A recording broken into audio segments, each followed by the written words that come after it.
Je suis Anthony Caillot, cofondateur de Fonto de Vivo et directeur général de l'entreprise. On propose une solution simple qui est un purificateur d'eau à destination du secteur humanitaire pour que les gens puissent avoir accès à de l'eau potable. Elle s'adresse essentiellement aux plus démunis dans le monde qui souffrent du manque d'accès à l'eau potable dans les crises humanitaires, donc les urgences, mais aussi dans les programmes de développement et depuis peu aux particuliers en France qui souffrent de la crise de l'eau.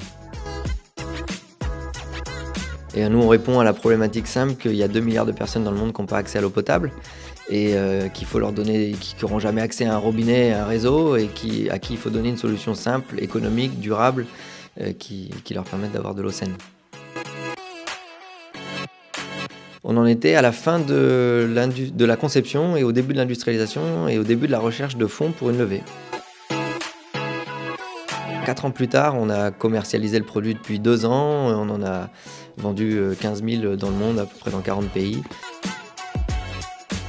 L'écosystème village, pour nous, ça nous a permis de trouver nos partenaires financiers pour financer la levée de fonds, puisque le Crédit Agricole Atlantique Vendée a investi, une cliente de la banque Indo-Suez a aussi investi, puis avec un autre fonds d'investissement.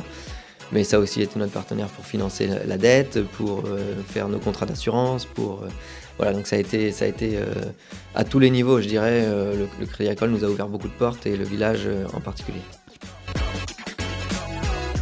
Partager l'expérience à la fois de porteur de projet, puis après de dirigeant quand on commence à recruter des salariés et puis avoir une activité commerciale qui se met en place. Partager nos succès, nos galères, nos bons tuyaux et nos moins bons tuyaux. Voilà. On a beaucoup été mis en avant par déjà les outils de communication du Crédit Agricole du village, mais aussi le réseau de journalistes qui pouvaient nous être proposés.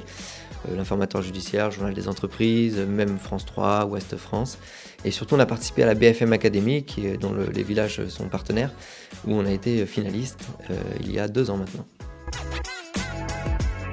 Mise en relation, c'est surtout tous les conseils d'experts qui gravitent autour du village, qui ont été sélectionnés par le village, que ce soit sur les aspects juridiques, que sur les aspects de développement international comme Altios par exemple, qui nous a accompagnés dans la stratégie, que ce soit autour de la finance et puis par exemple tous les conseils que j'ai pu avoir avec les salles de marché, les experts du commerce international sur les taux de change, la couverture de change, les outils qui sont à disposition, que quand on est porteur de projet on ne connaît pas forcément et quand on devient dirigeant on se doit de connaître.